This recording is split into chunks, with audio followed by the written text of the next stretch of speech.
Cowboy fans and YouTubers. This is the VA Dallas Cowboy fan coming back at you. I've missed y'all. I know I've missed y'all. I've missed the fan interaction. I've missed the back and forth that we have about our quarterback, amongst many other things. But that's what I want to talk about a little bit today. Drew Pearson, soon to be inducted into the Hall of Fame, has taken to the radio this past week to talk about the Dak Prescott situation. Well, really, the announcers and hosts brought it up, but he said what he had to say. He said his piece. Basically, he is in the boat, like a lot of fans are, that if the Cowboys put the franchise tag on him, he's gone after next season. That's an indication right there that this ownership group just doesn't trust you. And Drew himself said, you know what? If he was Dak and he had to get slapped with that franchise tag for another year, I'd just take my talents elsewhere after this year. It'd be no point in trying to re-sign.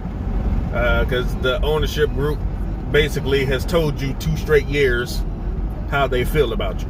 And that's true. That's one way to look at it. It's definitely true. He also brought up that this kind of situation can wreak havoc on your locker room, which it can, because if they're messing around with your top quarterback, what's the rest of the team to feel when things go awry? You don't have the quarterback that you thought you were going to have when you were trying to make this kind of run, and you're just going in with who's on contract? Ben DiNucci and Garrett Gilbert, and whoever else they're going to try and throw into the mix. When this team rallies behind Dak Prescott, that's their leader on and off the field, and their ownership group is basically, giving up on him, putting him by the wayside. Yeah, that's not a good look.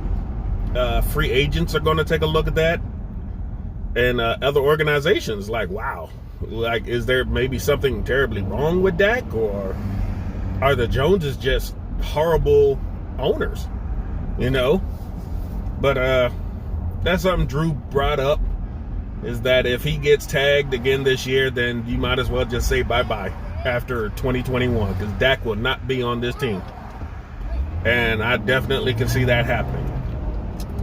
Elsewhere, the Good Morning Football crew, they talked about it, if it's wise to franchise tag Dak. And, they love making excuses. They always do.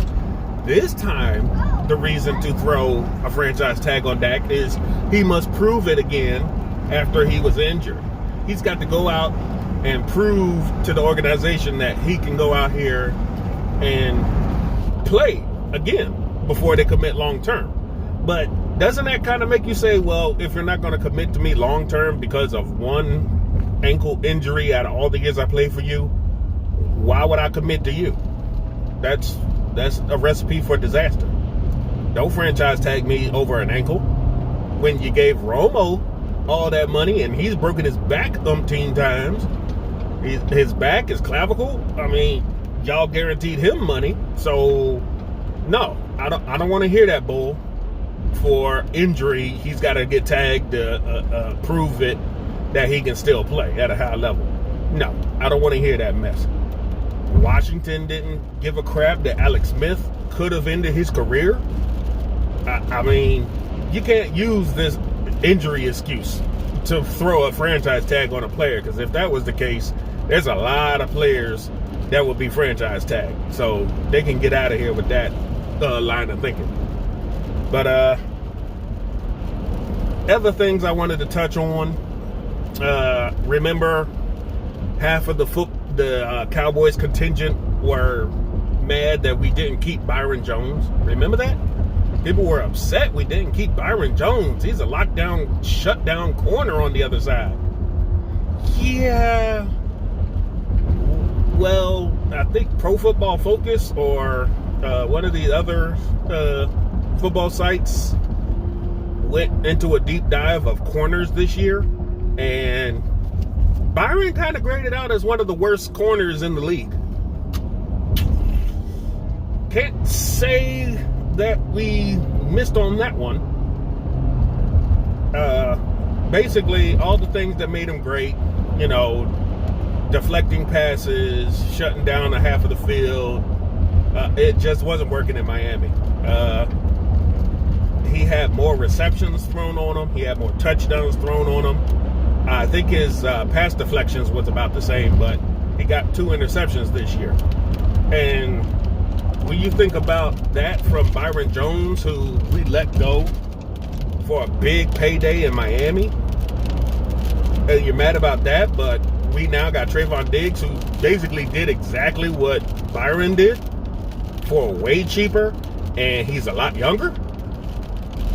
Come on. Losing Byron Jones isn't going to make me lose any sleep. Another player that we let go that was graded one of the worst in the NFL, Dan Bailey. Remember him? Our kicker? Mr. Accurate? Mr. We can just walk away because we know he's going to hit it? Man, he graded out as one of the worst kickers in all the NFL. He's fallen way down the wayside since we let him go. I don't know if it's just because he's in Minnesota. Minnesota's had a hard time, doing well with kickers recently, and it's just seeming worst. But yeah, he graded out as one of the worst kickers in the league. One other person who made the lists of worst, they made a list of worst coaches and assistants, coordinators in the NFL.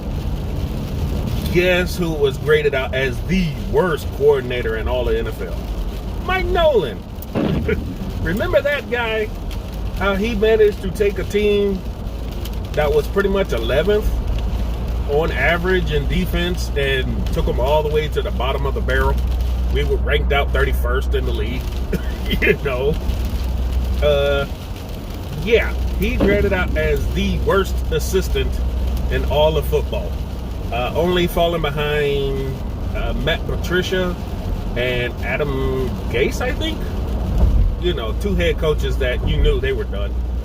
But man, that just tells you the Joneses gotta get their heads out their butts and make better decisions, personnel-wise and coaching-wise. Because if you want another championship before you pushing up daisies, Jerry, you need a hard look in the mirror about who is actually running this team. But that's all I wanted to come on and say today. I didn't want to take up too much time. Gotta start concentrating, starting to rain out here. But I hope you have a good Monday. Y'all stay safe. Take care out there, especially to those out in Texas. I know y'all still having a rough time. Thoughts and prayers to y'all. It's crazy because you guys were very unprepared for this kind of weather, but you're in Texas. Who would have thunk? But you never can tell these days. But take care out there in Texas. Stay safe. And till next time, the Dallas Cowboy fan, out.